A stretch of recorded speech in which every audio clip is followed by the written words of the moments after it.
What if I told you that while millions of tourists are cramming into Paris, Venice, and Barcelona, there are cities just as stunning, maybe even more beautiful, that are practically empty of tourists? Cities where you can walk down streets that look like movie sets, eat world-class food for pennies, and actually have these places to yourself. I'm talking about places where locals look confused when they see your camera because foreign tourists are that rare. And here's the kicker, some of these cities have been hiding in plain sight, right under our noses. Stick around, because number 3 on this list has a secret so bizarre that when I discovered it, I had to check 3 different sources to believe it was real. And by the end of this video, you're gonna have your next 7 dream destinations that none of your friends have even heard of yet. Let's dive in. City number 7, Guanajuato, Mexico. Picture this. A city where cars are literally banned from most streets, not because of some modern eco-initiative, but because the entire city was built on top of a network of underground tunnels that now serve as roads. Yes, you drive under the city to get around. Guanajuato is like someone took all the colors from a sunset, liquefied them, and poured them over colonial Mexican architecture built into the side of a canyon. We're talking hot pink buildings next to electric blue churches, next to canary yellow homes, all stacked on top of each other like a rainbow layer cake designed by someone on a sugar high. But here's where it gets interesting, and a little dark. This city hosts one of the world's most macabre museums, the Museum of the Mummies. In the 1800s, a local burial tax led to naturally mummified bodies being exhumed, and now they're on display. It's creepy, it's fascinating, and it tells you everything about why the city has such a vibrant Day of the Dead celebration. Mexicans don't fear death, they dance with it. If you're already thinking this is where I need to go, drop a rainbow in the comments. And if you've actually been to Guanajuato, I need to know, did you go into those tunnels? Tell us below. Now, Guanajuato is stunning, but it's got nothing on number 4, which has a feature so unique that UNESCO had to create a whole new category just to protect it. Keep watching. City number 6, Kotor, Montenegro. Quick question, can you name Montenegro's capital? No? That's exactly why Kotor is on this list. Imagine if Norway's fjords had a secret love child with a medieval Italian coastal town, and that child was raised by Venetian merchants who had impeccable taste. That's Kotor. This city sits at the edge of one of Europe's deepest fjords, surrounded by mountains so dramatic they look fake. The old town is a maze of marble streets that have been polished smooth by 800 years of footsteps. Stone buildings with orange terracotta roofs are squeezed into narrow alleyways where cats rule the streets like furry monarchs. But here's what nobody tells you about Kotor. If you want the view that'll make your Instagram explode, you need to climb 1,350 steps up the fortress wall to the castle of San Giovanni. And yes, it's brutal. Your legs will hate you. But when you reach the top and see the base spread out below you like a sheet of liquid silver, with mountains reflected in the water and red roofs dotting the coastline, you'll understand why this is called Europe's southernmost fjord. Smash that like button if you're adding Kotor to your bucket list, and hit subscribe because we're about to reveal 5 more hidden gems that'll change how you travel forever. But Kotor's got competition. Wait until you see number 5. It's been called the Machu Picchu Asia, and barely anyone outside of one country even knows it exists. City number 5, Bagan, Myanmar. Close your eyes and imagine this. You're standing in the basket of a hot air balloon at sunrise. Below you, stretching to the horizon in every direction, are over 2,000 ancient temples and pagodas emerging from the mist like forgotten giants. The sky is painted in shades of pink and gold. This isn't fantasy. This is Bagan on any given Tuesday morning. Bagan was once the capital of the Pagan kingdom, and between the 11th and 13th centuries, rulers built over 10,000 Buddhist temples here. Today, about 2,200 remain, scattered across 26 square miles of plains. It's like Angkor Wat, but without the crowds. It's like a spiritual theme park designed by architect monks who were definitely showing off. Here's what makes Bagan absolutely wild. You can rent an electric scooter for about $5 a day and just Explore. You'll be cruising down dirt roads and suddenly there's a 900-year-old temple just sitting there with no ropes, no guards, no ticket booth. You can walk in, climb the stairs, and watch the sunset from the top while contemplating the fact that kings once prayed in this exact spot. But there's a catch. Myanmar's political situation has been complicated. Tourism here supports local communities who desperately need it, but travel comes with ethical considerations. Do your research, travel responsibly, and if you go, spend your money directly with local family-owned businesses. Would you take a hot air balloon ride over Bagan? Drop a balloon below. And if you have questions about responsible travel to Myanmar, ask in the comments. Our community has amazing insights. Bagan is ancient and magical. But number 3 is alive in a way that'll blow your mind. It's got a secret that sounds made up until you see it with your own eyes. Stay tuned. City number 4, Chefchaouen, Morocco. What if an entire city decided that blue, not just any blue, but the most perfect, dreamy shade of sky blue, was the only acceptable color for everything? Welcome to Chefchaouen, Morocco's blue pearl.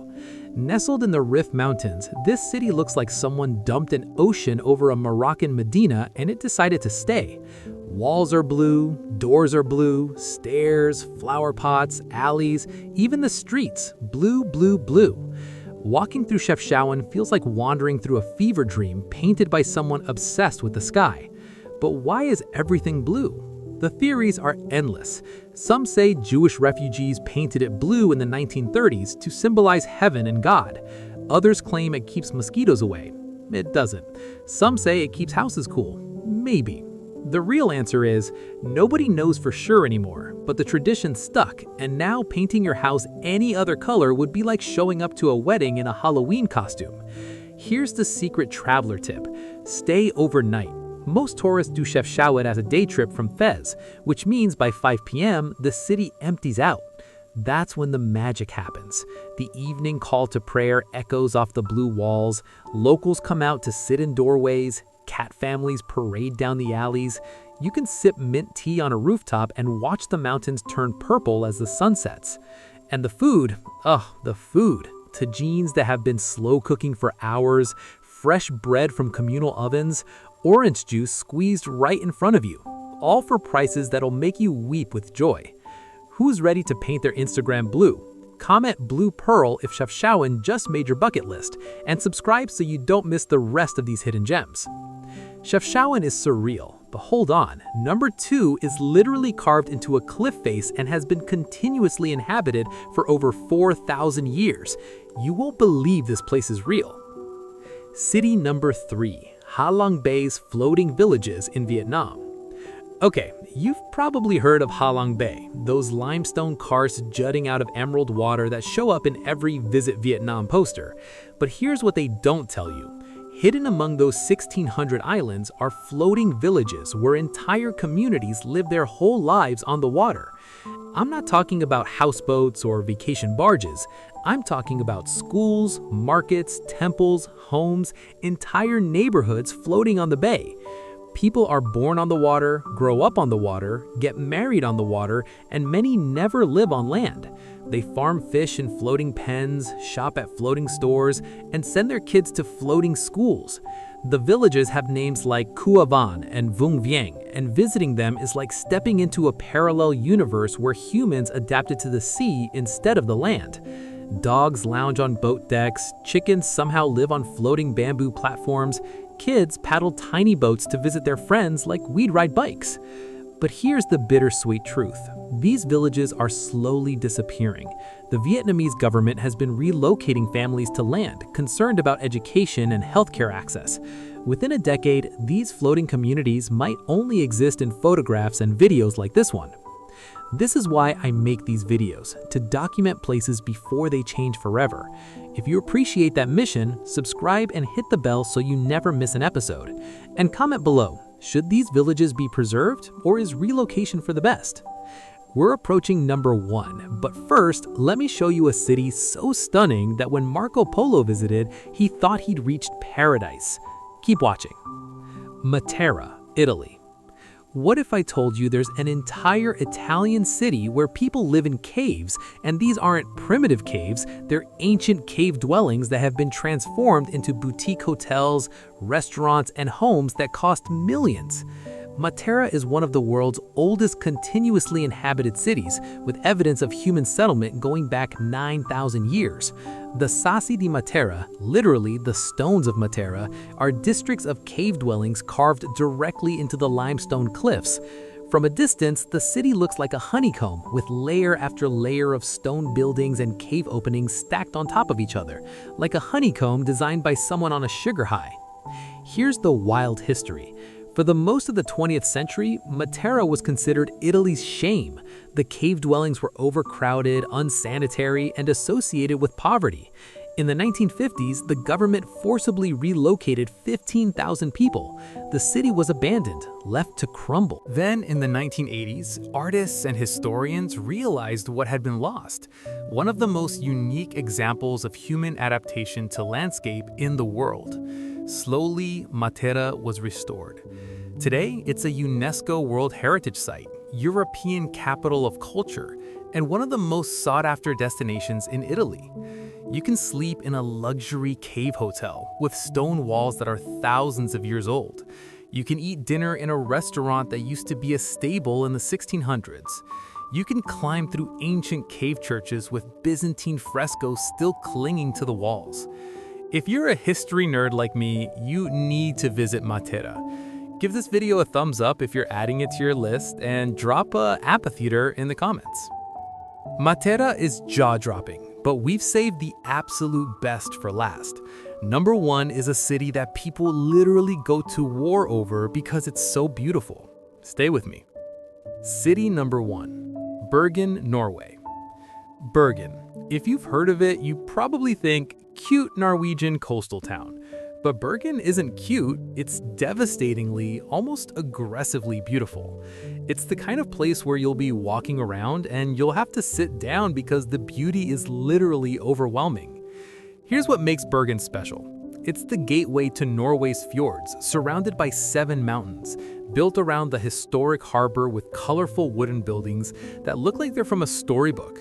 Rain falls 270 days a year, which sounds terrible until you realize that the rain makes everything look moody and mystical, with mist rolling off the mountains and clouds hanging low over the water. The Briggen Wharf, those iconic colored buildings, is a UNESCO World Heritage Site dating back to the 14th century Hanseatic League. They're painted in deep reds, ochre yellows, and whites, and they lean against each other like old friends who've been standing together for 600 years. But here's a secret. Take the Fløibanen funicular railway up Mount Fløyen. In 7 minutes, you'll go from sea level to 320 meters up, and the view from the top is criminally beautiful. The city spreads out below you like a toy model. The fjords stretch into the distance, mountains rise in every direction, and if you're there at sunset, the light turns everything golden pink. You can hike between the 7 mountains, you can take a boat into the fjords and see waterfalls crashing down cliffs. You can eat the freshest seafood at the fish market. You can visit 900-year-old stave churches made entirely of wood without a single nail. Is Bergen expensive? Yes. Norway will make your wallet cry. But some places are worth it. Some places change how you see the world.